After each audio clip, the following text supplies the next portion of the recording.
शिंदेंच्या शिवसेनेचे नेते विनोद घोसाळकर यांनी केलेल्या आरोपांची तेजस्वी घोसाळकरांवर शिंदेंची शिवसेना आणि भाजप दबाव टाकतंय असा आरोप विनोद घोसाळकर यांनी केलेला आहे।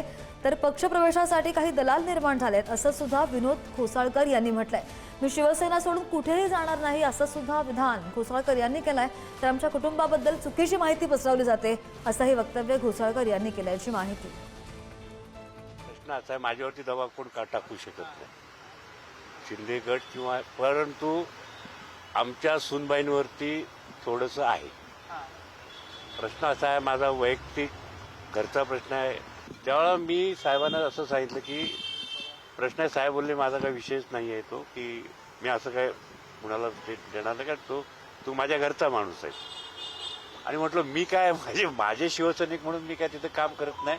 हा, माझा 40 वर्ष प्रभाव आहे, लोक बोलतात घोसाळकर घोसाळकर घोसाळकर, सगळेच बोलतात। त्याच्यामुळे म्हटलं असं काही नाही, एवढंच तात्पर्य।